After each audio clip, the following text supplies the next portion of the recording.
Hey guys, and welcome to a showdown featuring the mighty Dark Elves, led by Killaruno himself, coming with the extreme meta tryhard clan tag, which I absolutely love there, up against Lord of Chords in charge of the ferocious Beastmen, up here on Pillar of Bones. We are going to pause the replay very quickly, as you can see, this battle gets underway incredibly quickly with a very aggressive Beastmen deployment. So, for the forces of the Dark Elves, we do have Dread Spears as well as some Black Ark Corsairs dotted around for the main battle line. Of course, Black Ark Corsairs, anti-infantry, can certainly carve their way through an unlimited amount of ungors and gores, so a nice pick there indeed. And in the front line, we even have the handbow variety as well, pretty decent for counter-skirmishing, at the same time, in close combat, once again can beat the lower tier of the Beastmen infantry. So pretty aggressive Dark Elf main force as well, going for a little bit of a rush build. And to help support this, we do have two Feral Manticores up in the sky. Still very powerful combatants indeed. Of course, the summoned Manticore has been nerfed slightly in the fact its Winds of Magic has cost a little more,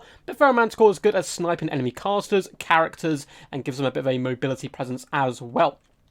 For leadership down here, we do have a Supreme Sorceress of Fire. If you've seen my replays for a while, kind of been a fan of the channel and the like, you know I'm a big fan of Caster Lords. I think they're great value for money all around. It helps you spend resources on other elements of the battlefield. That horse is particularly disgusting though there with its teeth. Coming in with the Black Horror, we also have Arcane Conduit. The Burning Head, which is still very good, has been nerfed slightly, but its damage radius effect has actually gone up, but the damage delta is a bit less, so it's kind of a plus and a negative at the same time. We also have Flaming Sword of Rune, a fan favourite of mine.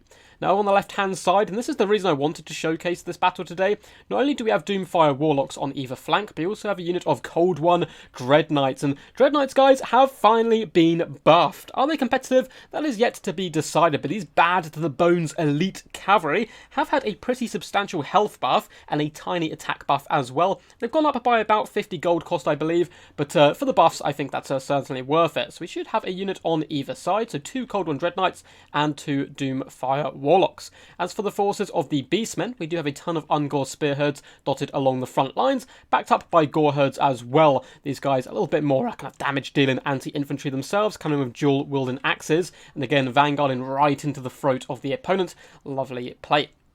We do have triple Ungor Raiders as well, one of the most underrated range units in the entire game. Basically, kind of a similar situation to Peasant Bowmen. Yes, they don't do the most damage. Yes, they're not too accurate, but there's 90 of them in a unit, and they're incredibly cheap and just happy to be here all round. In the back lines, we do have some more of the hard hitters of the Beastmen build, coming in with a brilliant Shaman of Death with Fate Abuna and Spirit Leech. On top of a Chariot, is a bit of an old classic. We do have the Eye of Morslib as well, Regiment of Renowned Cygor, who can do some pretty decent long-range damage. Looks like he's glitching through his rock a little bit there, but also does magic damage, which does actually have quite a niche application in certain matchups.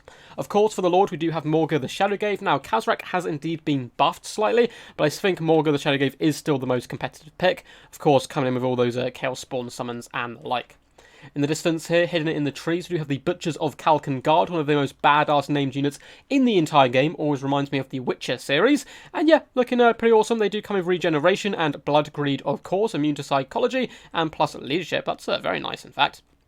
We also have the Sons of Goros, a unit I think we're going to be seeing a lot more in the recent patch and kind of the changes to a few units and kind of metas and stuff. They do magic damage, which is quite nice niche application as well, coming in with Rowdy and Guardian. So without further ado, let's get this battle underway. So the initial exchange of fire, of course, is going to go Dark Elf favour, as those handbows do indeed unleash a volley before falling back. And it looks like a hefty rock has been yeeted across the battlefield as well, but does come with a bit of a swing and a miss. Now, these Ungor Spearherds are here to die, basically. These are Black Ark Corsairs. Certainly going to chew their way through them very quickly, but as you can see, this is kind of part of the Beastmen clan, as now all the Gore Herds are going to saturate on top and do some really lovely damage. In the back lines, good play by the Dark Elves, realising the threat of the Ungor Raiders. Manticore summons are going to jump, or not summons, actually just Feral Manticores, are going to jump down and terrify some of these Ungor Raiders, but this is a big problem. Sons of Goros have now surrounded the Feral Manticore, and with the help of a Spirit Leech, this Manticore is pretty much guaranteed dead, which is a little bit of a misplay, but at the same time I understand wanting to get in here and shut down the Ungor Raiders, and the second Feral Manticore is coming over to support, but look how quickly that gets nuked. The Butcher's popping in here as well. That second Manticore certainly does want to run away. However, counter-punching on this right-hand flank, we are going to be having a burning head, and it looks like the Beastmen player is going to miss this. Oh no, it's actually the Horror coming down, doing some really lovely damage to those Ungor Spearherds, allowing the Dread Spears to push into the back lines. More rocks are being thrown, but nice thin line here from the Black Ark Corsairs is going to mean that it's not going to get the greatest value. And as you can see, Doomfire Warlocks and Cold One Dread Knights are starting to push on the left-hand flank, and the Sons of Goros meeting the charge head-on. Perhaps a bit riled up from their early victory there against the Manticore. They do not want to go toe-to-toe with these Cold One Dread Knights, who are simply going to outclass these guys, especially when supported by the Doomfire Warlocks, who are going to do a little bit of a tactical retreat as well. So good play on this left-hand side so far. Fortunately, the Manticores have pretty much been dealt with, and in comes the Chaos Spawn, and these guys certainly going to be having a nicer time crumping down the Black Ark Corsairs. In the centre of the battlefield, it looks like we are going to get a big debuff. A Soul Blight is going down, going to allow these Black Ark Corsairs and Dread Spears to deal a little bit more effectively up against some of the heavy hitters. And over in the far side, you can see Doomfire Warlocks as well as Cold One Dread Knights are now reaving through the back line. And it looks like they are going to have to pin in this Bray Shaman, and it looks like, yeah, these guys have looped up and around. You're going to get a nice full surround, and that is one of the downsides of chariots now. If you get surrounded like this, it is incredibly hard to pull out. And yeah, that Bray Shaman has now been caught and is getting slaughtered by the Dread Knights. All these Chaos Spawns slightly out of position are now forcing their way back, but it's going to be a little bit too little too late, I think, to save their Magician here. Dread Spears doing a decent job pinning in the Eye of Morslib and doing some good work. And over on their flank as well, Black Ark Corsairs simply kiting and shooting Ungor Raiders, which is going to get some nice value for them. So it looks like the Chaos Spawn are nearly dealt with, and that's like the Dark Elves really need to kind of hold out for here, right? Is that these Chaos Spawn are going to disappear, because as you can see, they've done a huge damage with the help of Morga to these Cold One Dread Knights, who are now getting dragged down, unfortunately. So once those guys do disappear, though, the Dread Knights will have free reign once more. And it looks like both units are close to disappearing. However, the Butchers of Kalkengard are still incredibly healthy coming into the late game. Doomfire Warlocks as well as Dread Spears are going to surround the Eye of Morslib, doing some pretty decent damage. And yeah, they were got anti-large, should be able to do a decent job onto him, although he is kind of slapping them around at the moment. And the Ferromanticore is still managing to get some decent value, hunting down at the Ungor Raiders, who are now terrified and going to be getting exploded in blood kind of funnels there and fountains, which isn't good for them. We have Doomfire Warlocks now finishing off the Bray Shaman. It looks like one of the Cold One Dread Knights has gained a chevron, up to 43 kills. Are just kind of chilling in the back line here, waiting to come back into the main fray. Perhaps just trying to avoid the Butchers and these other heavy hitters until the spawn has indeed disappeared. And both Ferromanticores actually still alive at this point, coming in an assassination attempt on the Eye of Morslib with the combination 2-1 punch of the Soul Blight. Should be able to hopefully drag this beastie down, but still 1,600 health, still hits like an absolute truck. And that Ferromanticore is also going to be suffering. But in comes his brethren swooping in, and it looks like the Eye of Morslib is going to be routed from the battlefield, and there's no way the Dark Elf is going to let these guys come back, unfortunately. He still has ammunition, and those rocks still could turn the tide here, as it is starting to favour the mighty Dark Elves. Now, the Black Ark Corsairs have carved their way through Ungor Raiders, who are now fleeing for the trees once more, and it's looking pretty good so far. So we still have the Butchers of Kalkengard, who are hunting down at some of the ranged tools, and we still have Morga the Shadowgave, and you can never really count him out. He's actually dueling pretty effectively up against these Ferromanticores. Of course, he does indeed come in with that poison damage, which will help him out quite a lot. He's also getting flung around and knocked down, and he's struggling a little bit to stay on his feet here, as the Manticore does bound around as like an excited puppy, just feasting on a new toy there.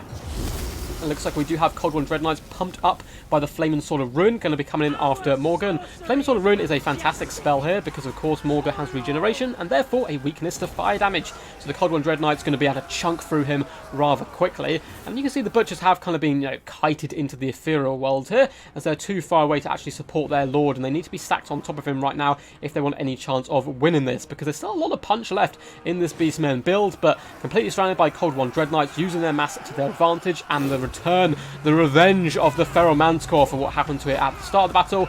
He has come back and managed to slap around Morga the Shadowgave to a complete shatter there, and that is going to be game to the mighty Dark Elves and the Dread Knights. So a Pyrrhic victory, a very fun game indeed, with some really exciting units as well. We don't get to see terribly often. Well played to the extreme meta tryhard Killaruno and Lord of Chords there. Hope you guys enjoyed. If you did, feel free to give the video a big old thumbs up and subscribe for more Total War Warhammer content. And yeah, if you want to get your replays up on the channel, feel free to join my Discord. There is a link down below in the description, as well as other links on how you can support the channel. So massive shout out for sending this one in, and Killaruno, did also ask me just for some feedback and the like, and yeah, overall, really good game. I did actually watch this one beforehand as well, just to see if I could pick up some bits of feedback, and we did miss an epic burn-in head there, actually, which kind of slaughtered a couple of units, and you can see 158 kills and nearly 20,000 damage dealt by the Supreme Sorceress. She certainly did pack her weight, and I'm interested to see the Cold One Dread Knights in action now. They have been buffed slightly. Didn't quite make their value back here, unfortunately, which is kind of the downside of them. I feel like they suffer a little bit from the Horned One situation, where they're just so expensive and they don't really have too many targets that the cheaper variety aren't also good against, which can do the same job for better value of money. But still, gain some chevrons up to 5,500 damage. Really impressive stuff with one of those units. Managed to counter the Sons of Goros as well. Now, as for feedback, you played the game very well. The only downside was kind of overcommitting the Pheroman's cause early on. Yes, they managed to shut down the Ungor Raiders, but not kill too many before kind of getting surrounded, pinned in, and destroyed. So it's just being a bit more wary. You know, someone like Beastmen, they always have a trick up their sleeve. They're always going to be hiding units, kind of either stalked units or hidden in the trees and the like. So just have a little quick view of the opponent's build.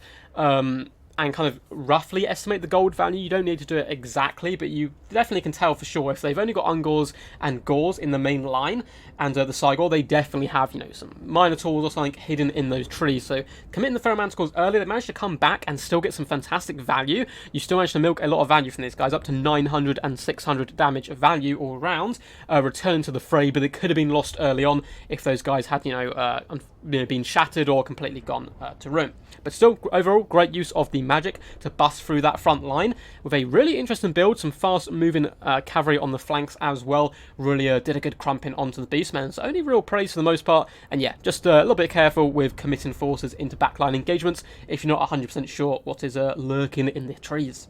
Anyway guys, until next time, peace, and as always, stay awesome.